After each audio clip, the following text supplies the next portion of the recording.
It's like diving off the high dive for the first time, right? Like I remember the first time I jumped off the high dive, I was so terrified because it was so high, and then I jumped in that water finally, and it was like, whoa, that was awesome, actually. It's kind of like that.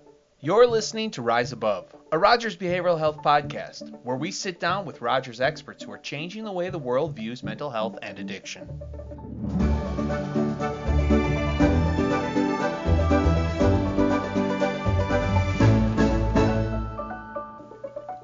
Hi, listeners. Thank you for tuning in to Rogers. Do you tune in to podcasts? Well, thank you for listening to another episode of Rise Above, a Rogers Behavioral Health podcast. And today I wanted to talk about residential care. For those that don't know, residential care is a step up from what you would think of as traditional therapy or mental health treatment, in that you're staying somewhere for a long period of time, whether it be days, weeks, sometimes months. And today I wanted to talk about it from a patient's perspective, because obviously if you're going into treatment like this, it is a big commitment. And so today I have our guest Adam. He's gone through residential treatment.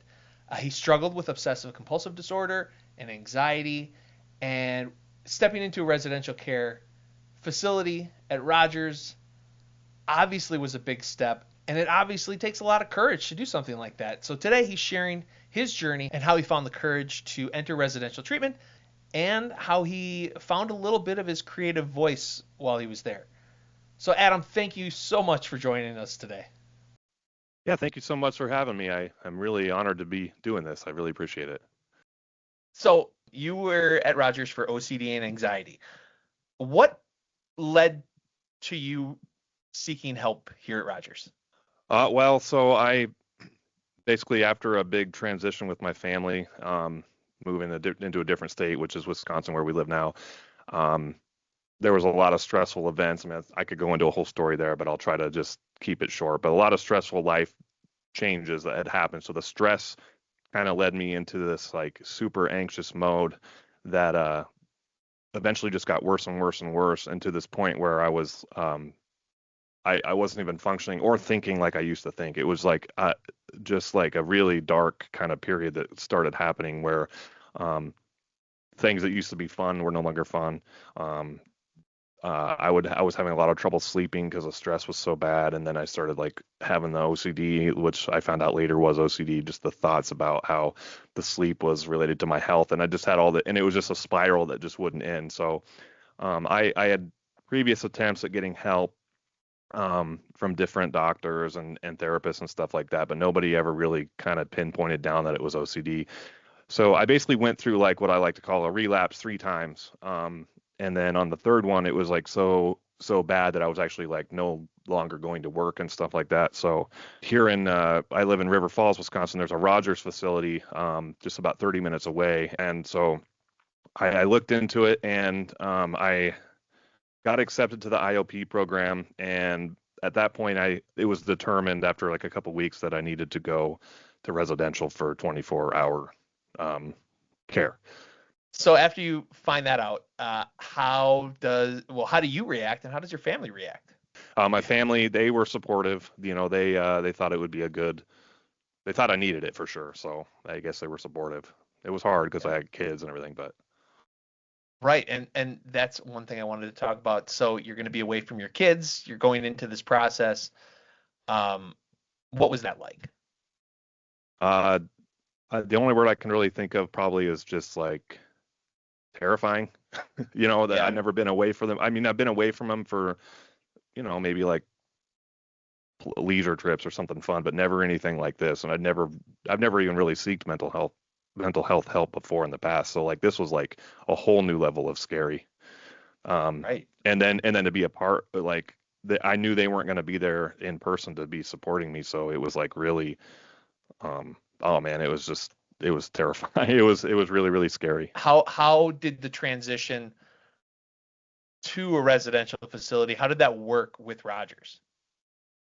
That part was like super easy. Like they took care of it all pretty much. I mean, the people in my IOP program just sent like direct communication to the residential people, and they just kind of like, I actually got lucky because they usually there's a wait list, and I was able to get in like within the week. So that was super. That part of it was super easy. Didn't have to worry about anything with that. That it was just a matter of getting there. And I was going to say, getting there, you were going to Oconomowoc, and you Yes, were in correct. River Falls. So Yeah. you were still in the same state, but you were far away from home. Yeah, I think it's like 6 to 7 hours away. So my father-in-law, they all live out in Colorado, so he came out here like on a whim, just like got a plane ticket, came up the next day to take care of the kids, and then my wife drove me there in a day, and then she actually drove back. So she took the drive there and then drove back to be with the kids all on the same day, Wow. you know. So there's some insight into the support I had. Wow. Yeah, that is support. So you Yeah, get to Oconomowoc. What's it like? What was your first thoughts when you got there? a lot of uncertainty.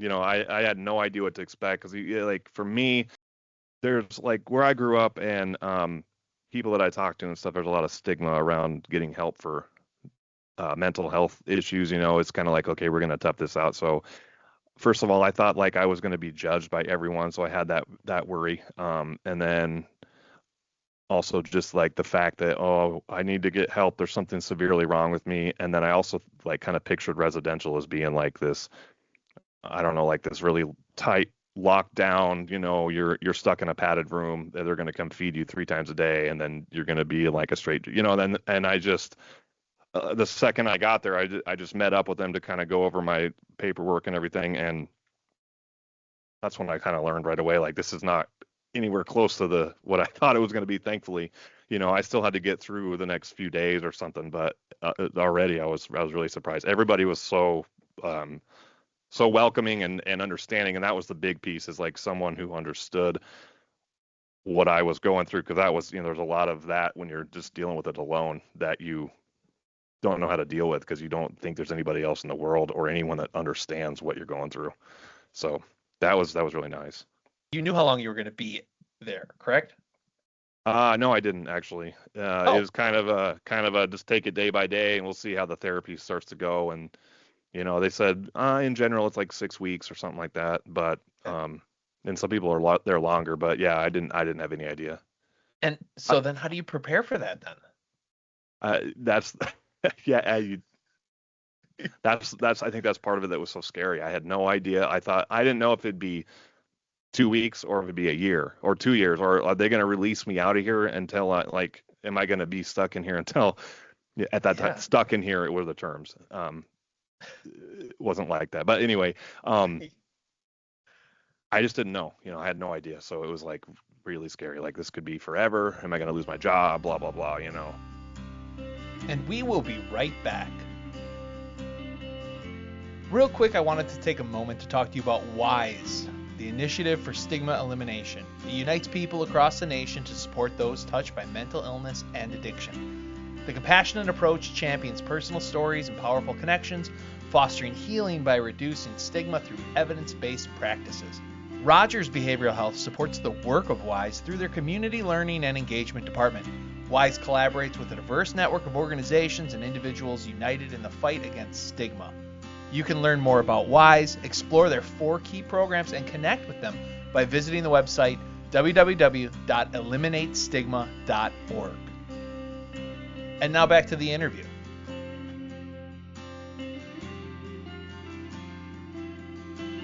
Couldn't take the pain much longer.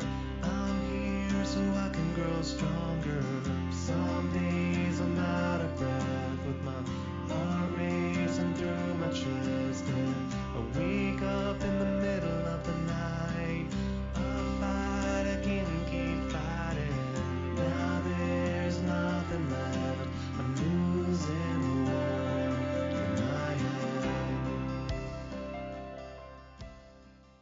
So that right there was just a little snippet from a song called "The Climb" by In Living Memory, and the surprise, In Living Memory is you. Yeah, that's me. That's been kind of my working music title for years. So it's kind of stuck with me. And I think what's interesting about that song is a lot of it was written while you were in care at Rogers. How did Yeah. that happen? Well, so when I was first going over kind of the checklist of things that were allowed there or not allowed in residential, it was like kind of no phones, no electronic devices, whatever. So I think we ended up, it doesn't matter, but we ended up getting the information that they do actually allow a guitar. And, I have a musical background. It's a big hobby of mine.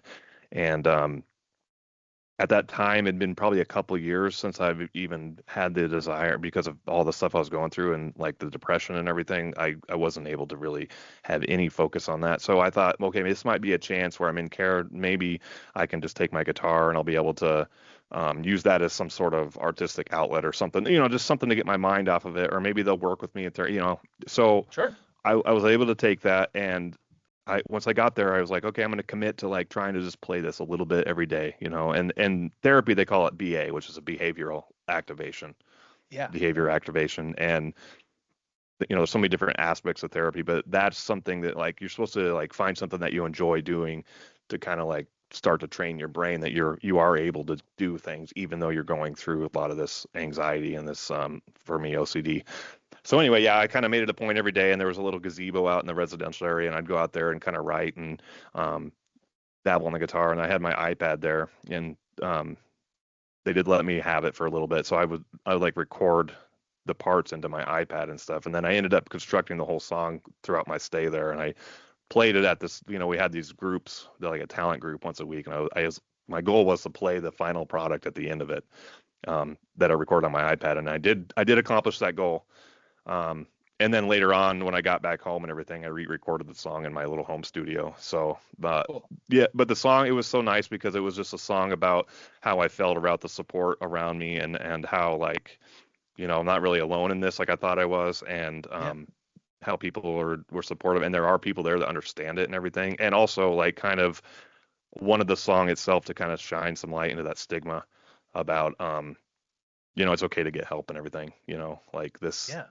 Like I feel like if I did it and I had to go through it, like this dude had to do it, like I promise you anybody it could benefit from it, and there's really nothing to be ashamed of with it or anything like that. So that's kind of like, and in addition to that, the song itself was kind of a token of like being able to accomplish something for myself that I wasn't able to do. So I don't know, it's like it's a huge piece all around. And okay, so then you're playing it in front of other people that are staying there in residential. I think that's also a huge piece of treatment is being around other people that might be dealing with something similar. And what was your experience like meeting other people there? It was amazing. I made some really, I made some really good friends. I didn't know what to expect. I thought, Yeah. some people, everybody has like a different theme of like OCD, and some people can't shake your hand, and some people can't like, they have to count how many sheets of paper print out before, the OCD has so many different forms, and it kind of is the same thing, but you learn that the theme overall, that everybody's dealing with the anxiety piece that's caused from it, and you kind of just learn to kind of like share those experiences with each other, and um, from that you feel less alone, and I feel like you offer support to people just kind of naturally, and it was just like that, man. And it was just like any good time. Honestly, it was hard to leave when it was done because I had so many uh, friends, I would call it. Yeah, definitely like friends and like different people I'd see throughout the day every day and stuff. Yeah. And it was almost like sad to leave, like, oh, see you later. Right. But Well, but and I know we talked about this before, about how like everyone's not starting treatment at the same time. right.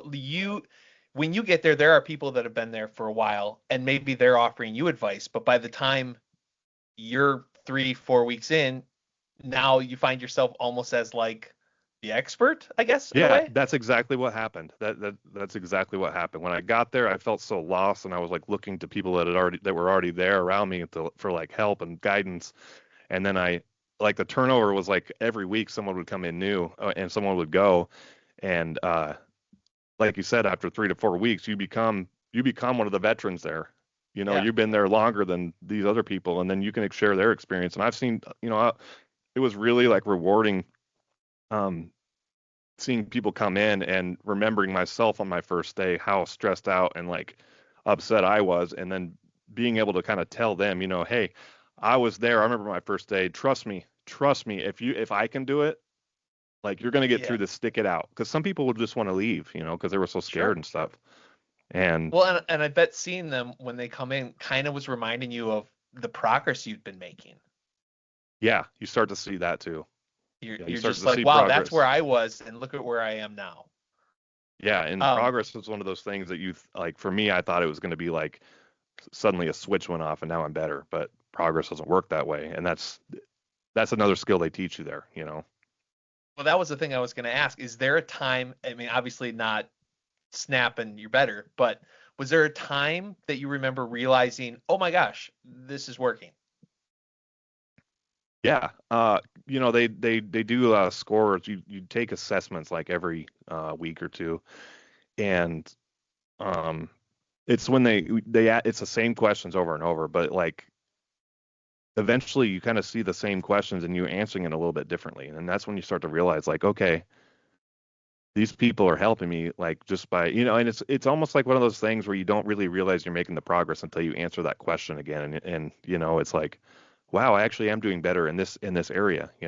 Was there a part of your treatment that you liked the most? Probably my favorite part was the social aspect, really, to be honest. Like Yeah.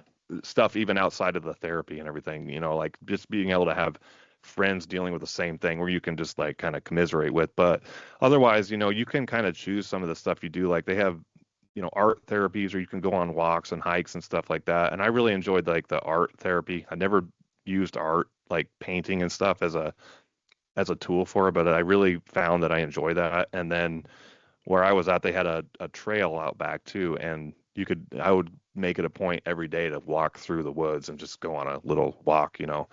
And actually, a lot of the lyrics and stuff for that song, I kind of spent time sitting out there thinking through things, and I would just use that nature piece to. So I really liked that. I liked the social piece, and I liked the art, and then I just liked learning things from scientific, like the therapists and stuff. They kind of teach you stuff about yourself that you never knew before, and it Yeah. starts to kind of make things make sense about yourself, even from years long, like 20, 30 years ago. It's like, oh man, this has always been. So I think the learning piece, just learning about myself and like where I can improve and skills and stuff, that part um, was is up there with my favorite as well. So yeah, there's a few different parts. When it was time to leave, how, did I mean, did they know? Did someone at Rogers make that decision? Or how's this work? Yeah, I yeah, don't know. that's well, so good question. And how would you know? I didn't know. I had no clue what to expect, and I Yeah, really right. didn't. I really didn't know even all the way through the treatment. Because they just kind of teach you like, look, we're just going to get through it, and we're not going to worry about when you leave. You're going to leave Yeah. when you're ready to leave, and then Right. There's not like a dedeline, right? Because that would yeah, just put right, stress and pressure. exactly. And then one day they just said you're ready for discharge based on your numbers or your scores and everything. And so that was shocking. One, I wasn't even close to done with that song yet. So I like, and I that, gotta that get it was, on that. yeah, it was a good thing because then it made my mind shift into like, I got to get this done. I really want to get this done but also I really didn't feel like I was better. I mean, I Yeah, and knew I I've was heard better. that before. Yeah. But they knew you were. I mean, they've seen this and they know where you're at progress wise, that you're Yeah. ready. Yeah. And that really surprised me because I didn't think I was anywhere close to being ready. Yeah. But that's part of it. Eventually you got to get back out in the world, and I think they know that obviously, and they watch you and they work with you through that, and then eventually they know what they're looking for, and Yeah. then like, and I went back after residential. I came back to St. Paul here, and I went to PHP for another it was like a month and a half, and then I did IOP again. So there's different levels, residential, and then they just ready for you to step down. The continuum of care. Yeah, right. But I was scared. But at that point, I rented a car and I drove myself home. So I mean, that should tell you right there. That's progress. Is yeah, as much anxiety and stuff that I kind of still felt and everything, I knew that I had progressed because uh, um I did that, and that there's no way I could have done that going there. So it was like that was a good moment too. Like, wow, okay, I can see progress in little glimpses here and there. Sure. And now one thing I've heard from other people I've spoken to about residential treatment is being worried that they're going to be away from their family, but realizing afterwards how much better their family time is now. Have you Yeah, found that? yeah, definitely. Because I can kind of dissect some of the things wrong with me that was kind of like preventing me from spending quality time with my kids and my wife, especially when it comes to like compulsive behavior and just unhealthy behaviors in general, having more awareness and having skills to deal with that stuff over time, like to this point now, it's like I still struggle a little bit, but I can put it all into perspective. And then that in turn, my I feel like the quality time with especially my children is way better than it used to be. So, what advice would you give to people that are considering seeking a higher level of care or residential treatment? Uh, I would say if you're even considering it, then you know that there's probably a reason for that. So I think the sooner the better because I pushed it off way too long. And I think that if there's anything like how I dealt with like pride or whatever, or the stigma of, oh, he needs mental health care or whatever, I think that should be completely ignored because there's no shame in it. And honestly, like the end result is what's worth it. You got to go through that uncomfortable stuff to be a better person in the end. And then you can talk like, oh, look, I did this. And now you can be even more prideful. You know what I mean? Right. And then I guess advice for someone who's entering residential care. I mean, you went in cold a little bit. You didn't know what to expect. Like what can you tell people, about going in and what maybe some advice for them in that way? Yeah, I would say that any feelings of uncertainty or the fear of the uncertainty or the fear of being away from your family or um, the unknown, that's going to be the scariest part. At least it was for me. Um, I think that's totally normal, and I think that it's actually important to feel that because that's actually kind of the process. I mean, when you go in there, you're going to be doing exposures and stuff like that, but they're going to be taking care of you through that stuff, and it is honestly it. I never would have said this before, but now it's definitely one of the best experiences I've ever had, for Wow. sure. And, And it and I, definitely, I will say one thing that um, I want to make clear, and maybe you could back me up on this, is it's hard work though, right? You've made it sound almost fun in a way, but it's hard yeah. work, yes? Well, it is hard work because you're dealing with the bat. You're fighting against yourself all the time. That's what I mean. Like you're making yourself uncomfortable all the time, and it sounds like contradictory or whatever, but that is the fix. I mean, you have to make yourself because if you never face your fears or go through any of that uncomfortable stuff, then you're never going to reach a position where you're going to be able to deal with things that make you uncomfortable. And some things are essential in life that are uncomfortable that you have to deal with.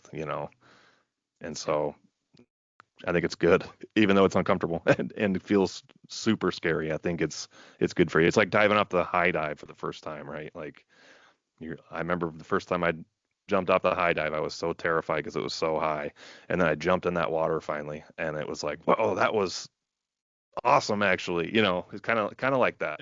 It makes the Oh, second jump a little easier. exactly. Yeah, exactly. So I guess before I let you go, what's life like now? Well, I'm back to work full time. Feels good to work. I mean, like I said, I wasn't able to work. I was scared of going to work every day. So I've been holding down the fort with my job and everything. That's been good. I've been playing tons of music in my studio and everything, which is awesome because that's what I love doing. That's what I've been doing for a long time. Um, so it just feels good to like be able to feel like I can do the things I love doing again. And there's no real cure for OCD, but there's a lot of skills, and a lot of it is just kind of doing things anyway. And I've the skills to get through things and do things anyway, whether no matter how you feel, that's really rewarding. But yeah, I mean, and then taking care of my kids and then my wife and everything. We have our house here in Wisconsin and stuff, and the kids are busy all the time, and it's just like there's a lot of normal life stuff that I'm able to do again, which is amazing. We're very very busy. Well, thank you so much. I won't take up too much more of your time. You're a very busy man. So I appreciate it, Adam. Thank you so much for talking Yeah, to me today. thank you so much for having me. It's a real honor. I really appreciate it. Well, there you have it. I hope you guys learned something. I know talking to Adam, I realize how much of a leap of faith it really is to jump into something like residential treatment. And fortunately, just hearing his story, that leap can be such a life changing event. If you want to check out his song and listen to the whole thing, it's The Climb by In Living Memory on YouTube. He's got some other songs there as well. So give him a listen if you're interested. And thanks for listening to Rise Above, a podcast from Rogers Behavioral Health. Be sure to like and subscribe to be notified of new episodes. And as always, if you or someone you care about is struggling with a mental health or substance use disorder, visit rogersbh.org for a free mental health screening. Thanks again. We'll see you next time.